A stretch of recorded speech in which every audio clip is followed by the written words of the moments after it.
y'all, welcome back. So this is getting to be the end, close to the end of August, and I have not done a garden tour in about, it's been probably a little over a month. It's probably been closer to 5 or 6 weeks. So I wanted to kind of show y'all around and just kind of show you where everything's at. So you can see we're here in the hoop house and everything is green and huge. As you can see, these are all the paste tomatoes, and kind of like I mentioned in the last video, I fully expected these to reach the ceiling and kind of take off across the ceiling, which they have basically done. If I had tied them up there, they would be, I mean, you know, quite a ways up there, but they've kind of just flopped over, and I don't know how well you can tell how they just kind of flopped and have curved kind of back towards the sun. But they're pretty huge. So those are our paste, and over here we have also our paste, but these are supposed to be our determinants, and you can see they are quite a bit smaller than these ones, but they're still pretty big, but you know, they're at least manageable. You'll notice something though in here. So I have not harvested these lately, and you can see it's all green. There's a few tomatoes here and there. I mean, there's a little funny one there. And these plants down here on the end, these are the San Marzano. They had a couple on here that I harvested. See, there's a little bunch of them there. But overall, these have not really been producing. They're all leaves. And that tells me there is something going on with the soil that I used in here. Okay, I've been fertilizing these, but this is our first year out here, and I did not do a soil test, which is kind of a thing, right? You're supposed to do a soil test. I haven't done it. I've just been kind of hoping for the best. I bought this mixture, this soil mixture, put it all in here at the beginning in spring, and I was just kind of winging it. And this is kind of one of the things that can happen when you do that. So, I mean, considering how many plants are in here, and the fact that they don't get overhead rains, they shouldn't have too much disease and fungus, especially compared to the ones outside. They're still kind of, you know, I would hope for more production than they're giving me. So anyway, this is what we've got in the hoop house. I pulled out, this used to be brassicas. I had broccoli and cauliflower. Those are well past, came out a long time ago, because we have had a lot of 100-degree days, like weeks of it, and it's very humid, and so those have been long gone. Over on the other side over there, I don't know if you can kind of tell, those are all gone too. But pretty soon here I will be prepping these for fall/early winter plantings. I have some seedlings started. I'll show you here in a little while, but yeah, that's what these are going to be. And I'm going to look for some kind of like a different soil enrichment, maybe some mineral light, something like that, to kind of boost the production here. I didn't have too much issue with the brassicas in here, just because, you know, they require a different nutrient profile than the tomatoes, but these probably still need a little bit of something. So that's my goal in here, is to work on the soil before the next round of plants. So I'm going to take you here outside and kind of show you what's going on out here.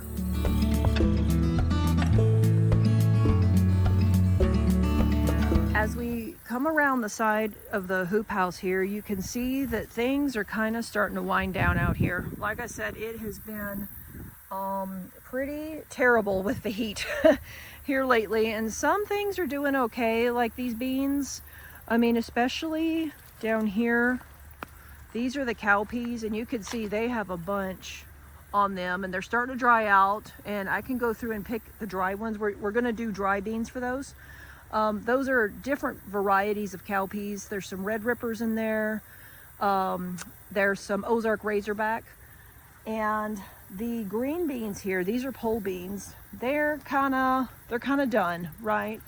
I was saving some for seed, so I have quite a few in there that I can take for seeds for next year and save them. But I'm really not harvesting any of this anymore. I'm just letting it do its thing. I'll harvest all those down there and save them as dried beans, like I said. But yeah, these are pretty much done. These little guys down here, these are the Peruano beans, and you can see they've got some pretty significant bug stuff going on. And what's so funny about these, can y'all see those little bitty like beans? They keep producing all these little teeny tiny beans, but I'm really not seeing any that get any bigger than that. I haven't harvested any from these, and I think they just are not happy with our climate here. This has been, I think, the second year I've tried to grow these, and they're pretty, it looks like they're pretty susceptible to bugs, and they may just not like it here. I don't know. I haven't had good luck with these, so I don't know if we're going to try them next year or not. We'll have to see. Next to them, though, that's kind of taken over a little bit, these are all sweet potatoes, and they're coming up on needing to be harvested here pretty quick too. You can see the grass is just about to take over everything in here. Where the grass is right here, that was cucumbers, all like in here. And the cucumbers, we got a ton of cucumbers. They produced and produced, but then, you know, it got hot, the plants got tired, the bugs moved in, and, you know, just midsummer, late summer happened, and now it's kind of taken over. So we're gonna have to go through here, mow it down, and just kind of refresh everything, or put it to bed for the winter probably. So you can see everything's kind of starting to wind down for the summer. Over here we have our tired okra. This okra was really big and full, and it provided a whole bunch of shade, and it shaded out the weeds and everything. I mean, up until just a few weeks ago. And then they just, you know, they just got tired. They started dropping their leaves. We haven't harvested it lately. You can see it's really overgrown. The good thing is we can still get a bunch of these. The whole stalk we usually pull up and give it to the goats, and they'll eat the majority of it. They love even the hard okras, and they'll eat a lot of the stalk too. So we do that. Some of these, I will just leave them here until they completely turn brown and crispy, and you can actually harvest seeds from okra really, really easily. They don't cross-pollinate. They're kind of like a tomato. They don't cross-pollinate super easily. So you can literally just let them dry on the stalk and then crack these open, and you can save these seeds for next year. Here's a case in point. This okra, I grew a purple variety last year. I can't remember the name of it, but you can see these okras. This is a volunteer plant. See if I can get in here and show you. These are really, really thick, big okras. And I didn't plant any of these this year, but it's self-seeded. I guess I dropped an okra out here, and it kind of came back on its own, and it's making okras now. So case in point, they are, when they like your climate, they will reseed themselves and just pop up random places, but they're also super easy to save your own seed. So that's our okra. The corn, I don't know if you can kind of see it back there. It was back behind all this, and it's pretty much gone too. The squirrels were after it, and it just got hot, and it just burned up, and it was done. So it's just over there being crispy, so we need to pull that out. But let me go over here and show you what else we have going on in the raised beds.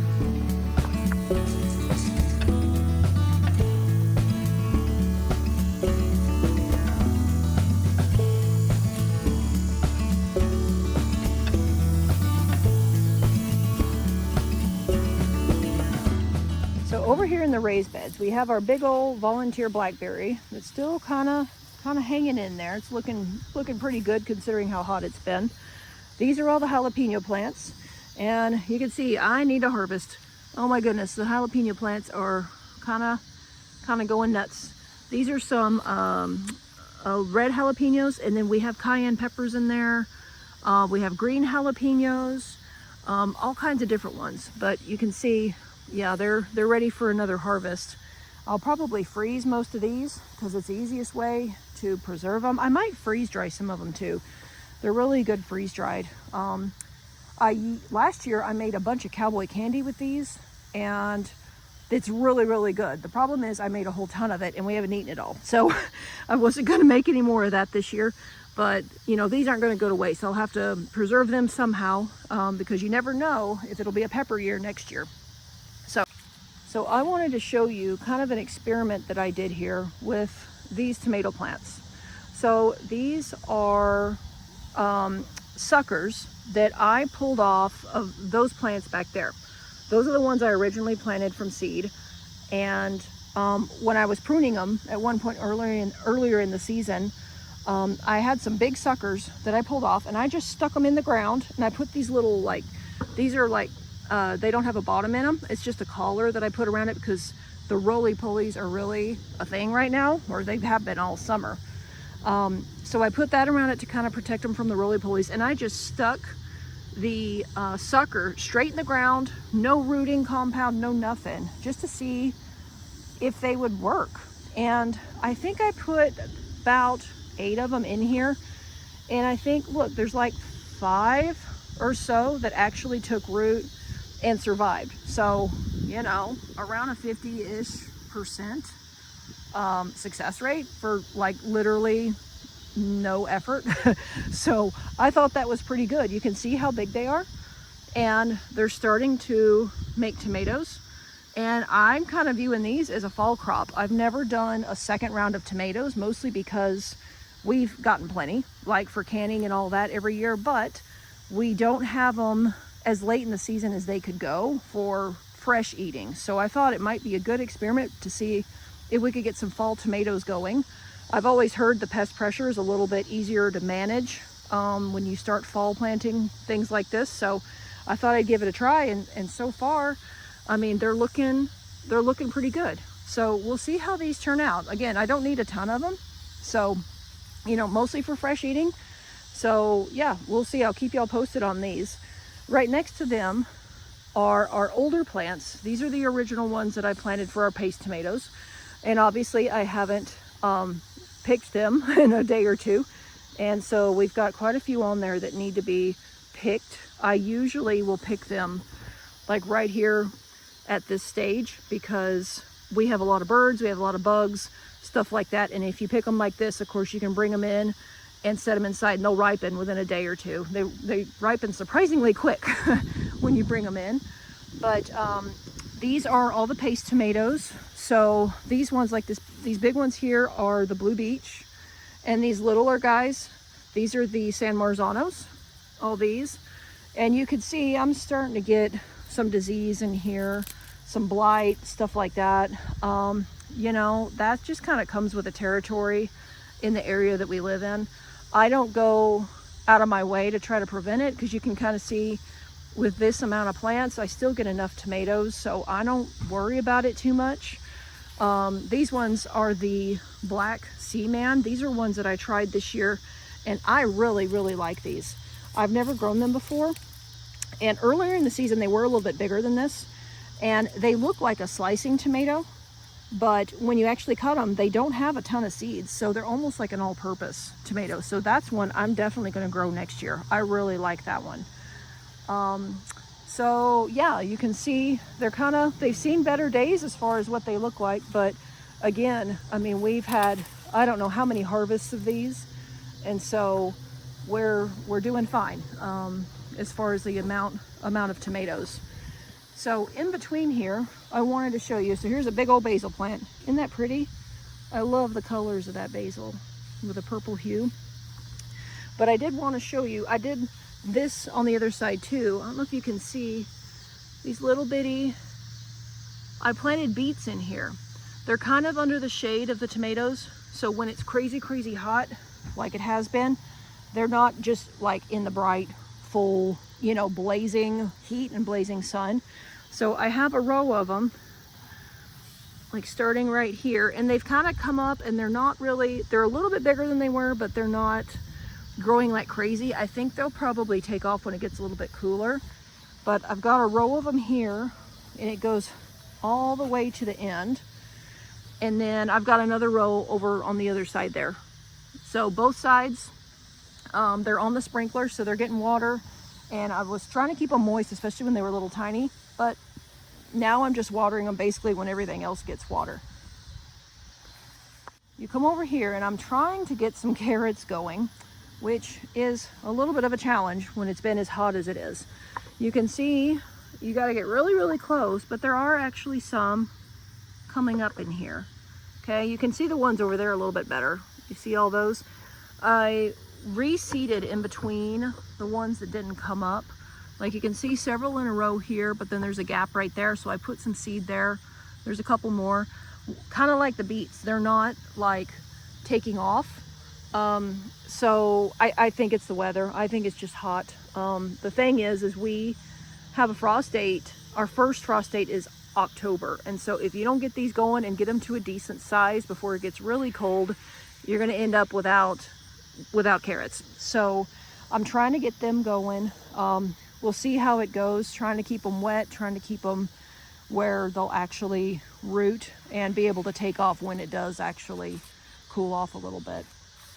These over here are the dragon tongue beans and the jade beans and some grass. So what I'm doing is saving these for seed. Okay, we got a bunch of harvests off of them, and these are pretty much ready. We can harvest the beans off of these. Whoops, drop that one. See if I can show you one of the beans. And these are perfect for seed. You can save for and plant for next year. So that's like a little dragon tongue bean.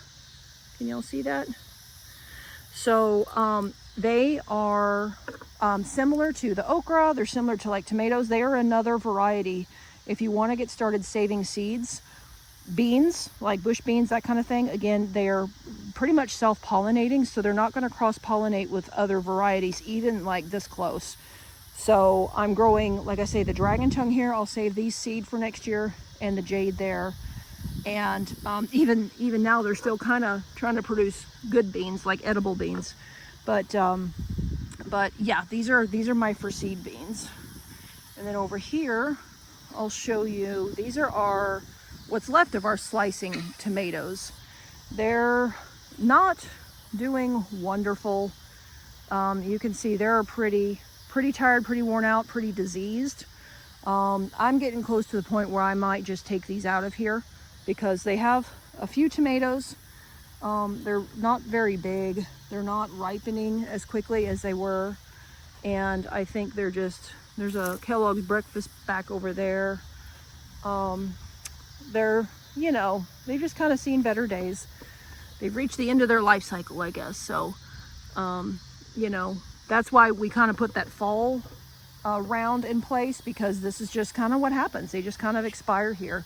I know some places they can just keep them going and going, and this is just not one of those areas, especially if you're going to do like an organic, like non-spraying routine. It's pretty hard to keep them nice. So these are the slicing tomatoes. I want to show y'all real quick too. Look at the loofah that my son planted.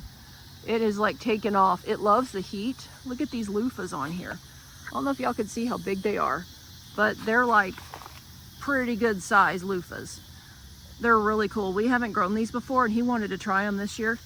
And this arch trellis is working really, really good, because we just have this one little bed here that they're growing in, and they're climbing all the way up this thing. So these are just so cool. So he wanted me to show you that, and then I'll take you over here. This is the strawberry bed. It's starting to, you know, kind of look a little bit better. They're coming along.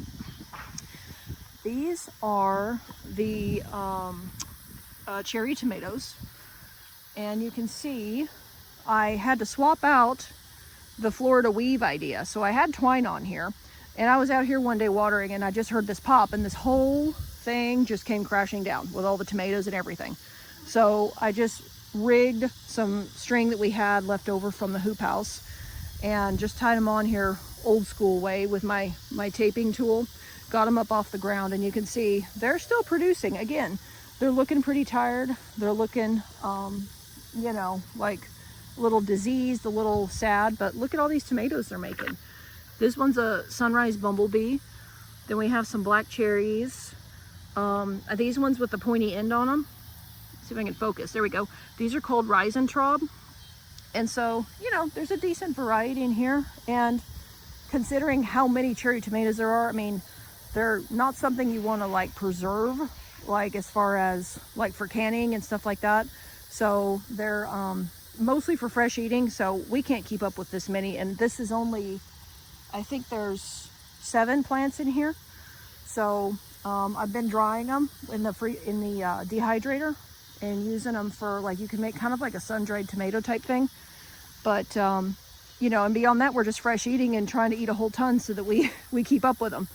But they're yeah, they're doing okay considering how late in the season. But that's kind of how they are. I wanted to show you over here too. Now this is pretty sad. Look at this. Okay, so this isn't anything I planted. This had carrots and garlic in it, and then I had this volunteer, I didn't know what it was, just come up, and now it's pretty much done for. We had squash bugs move in and kind of take it out, and so it's pretty done. But it's kind of cool because it's a I think, oh look, that one came off. That is a I believe it's called a tiger, oh let me think, I'll have to put it on the screen, I need to look it up. But we planted these last year, and we didn't really get any to eat out of it. But then this thing started producing, and we've been eating some of these off of here. And usually melons aren't something that produce true if you have more than one type. They do self-pollinate. So as far as saving seeds, melons and cucumbers and that kind of stuff are not something that is advised, I guess, because they do cross-pollinate, and you end up with some weird like half melon, half cucumber thing. But these ones, since I didn't plant them, I just let them go, and they turned out pretty good. We've eaten them, and they're kind of like a sweet honeydew, I guess. They have green flesh inside. And but yeah, I mean, just a volunteer. We weren't using the bed, and of course now it's kind of done. But that was pretty cool how many of these little Japanese tiger melons, that's what it is, how many of these grew. So anyway, that is pretty much what I wanted to show you. Let me take you up to the house and show you the starts I have going for what we're going to put probably out here in the hoop house.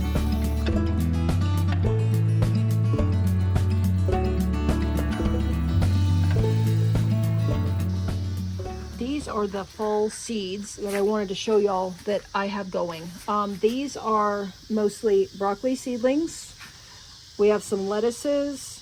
We have some, I think these are cauliflower. Different types of cauliflower. You can see got like different ones in there. Chinese cabbage. And then I think these are more broccoli. I wanted to have backups of broccoli. And one little trick that I'm doing here, I don't know, let's see if I can find one to show you. A good example. So like here, I have two plants in here, and I'm gonna split these out. And I do that just to kind of save space, because when I first started these, they were inside, and I just am cramped on space. So I planted two in here, and I'm gonna split them out now that they're outside and pretty much hardened off. They're over here in the shade just because it's been so hot.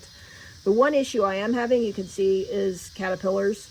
I just pulled off two little bitty caterpillars off of these that were starting to kind of eat them up a little bit, but these should recover. They'll be all right. They'll grow some new leaves. But that's the one, I guess, disadvantage of having them outside, is they're more susceptible to bugs and obviously the weather. But yeah, so here, when these get a little bit bigger, we'll put them out in the hoop house once we get the beds prepped out there. But yeah, so that's our garden tour for August. And yeah, thanks again for watching, and I will catch y'all later.